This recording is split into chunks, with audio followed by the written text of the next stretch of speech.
This is Goku-san DBZ, and welcome back for the first of my 5 special reviews for this 4th of July weekend. First, I will be doing Robotech Masters issue number 3, and next will be Robotech Masters issue number 4. Then, I plan on trying to do Street Fighter Unlimited issue number 7. And then I have to decide on the last two, what order.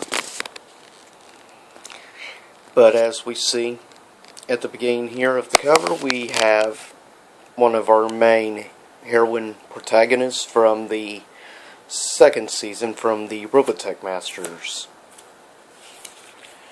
which is actually definitely a very strong female character. Of course, like the other 2 issues, starts off with this picture, obviously. And here shows us really supposed to be a poster for people to volunteer to go to space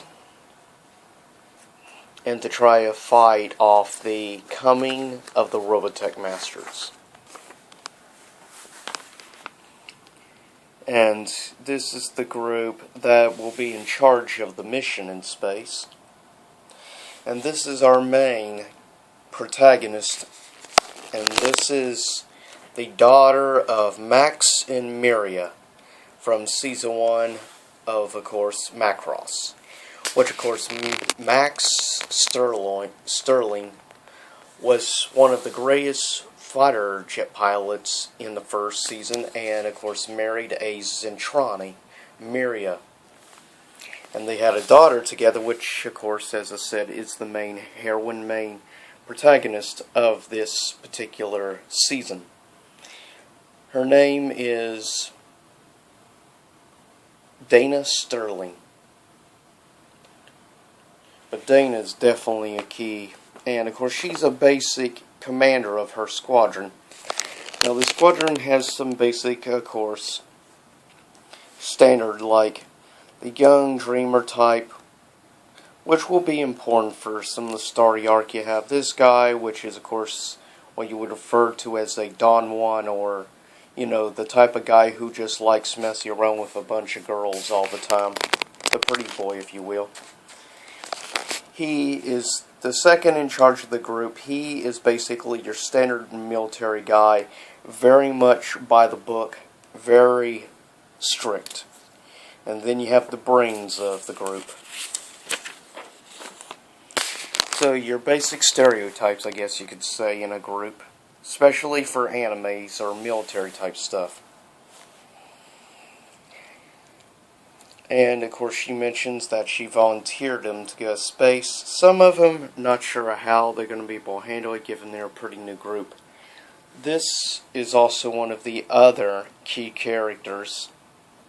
He's one of the top military leaders. And you will discover him and the Dreamer boy here have a certain close alliance. Well, I guess you could say he's actually the godfather for that boy because he was good friends with his father. And the boy's mother was actually in Macross, was in love with Roy Fokker before, of course, he died. And that was mainly thanks to Miria.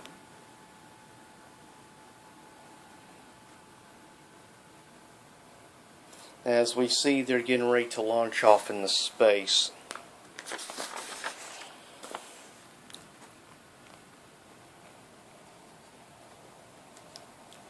And yeah, they're not ready for the G-force and stuff that happens when you go to space because of the speed you're going at.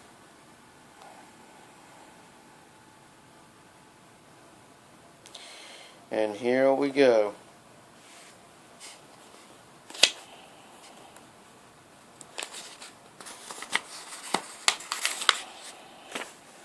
And of course here's a thing for each of the seasons. Robotech Macross Saga, Robotech Masters, and the New Generation. Comic poster, I don't know why they would expect you to cut that thing out, considering that would damage one of the pages. That's kind of ridiculous. Of course, as we see, the small battle is beginning. And she's kind of freaking out and stuff, and she needed, I guess you could say, a good slap of reality. Because it shows she was not ready yet for this kind of pressure. But Dana better get with it. Because that is the way it is. Especially if you're in the military. You better get used to stress.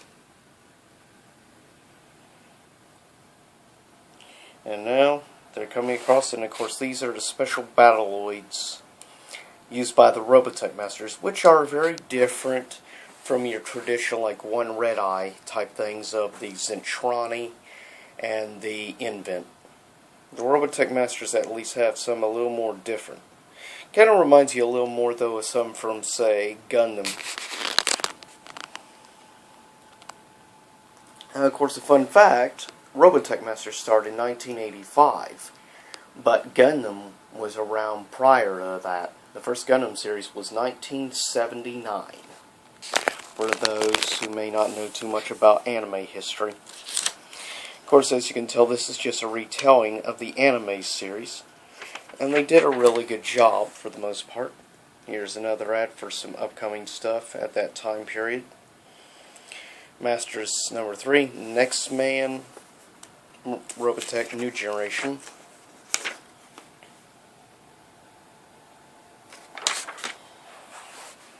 And there is some of the characters in their special battle armor, which is cool. Too bad you don't see like jet fighter suits and stuff looking that cool. You'd think they'd take a little design idea from anime, but nope, they're not going to. Even though it would be awesome.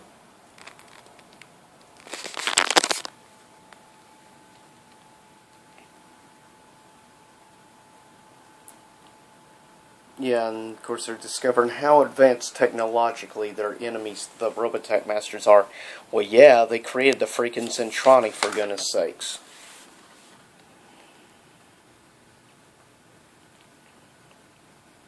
And they realize they have to eject in order to survive.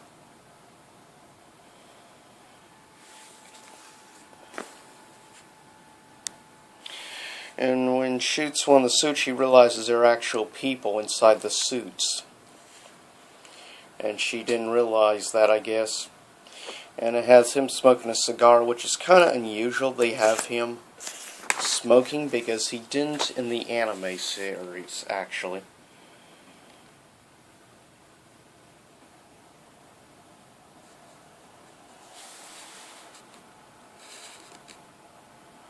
Now there's one of the newer types of battleoid suits that the humans are using, which is both transforms from a tank into, of course, a battle suit.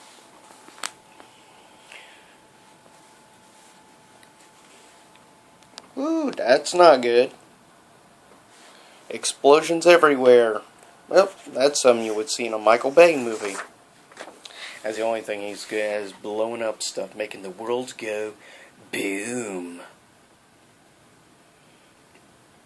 LOL.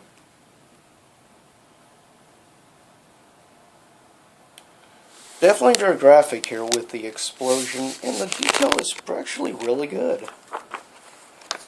Because you didn't have usually as good detail usually in stuff from the 1980 comics. More not until the 1990s. Of course, this was a time period back when you would actually see. And here's the end. Hey, Bowie, how about a round of battle tactics on the attack simulator when we get back? Hey, Dana, how about anything else instead?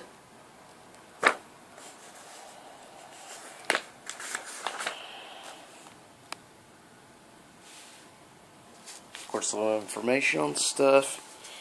And then a little preview for an upcoming comic. And here's the full outside. From back to front. Look. Very nice artwork. And that is, of course, a review of Robotech Masters.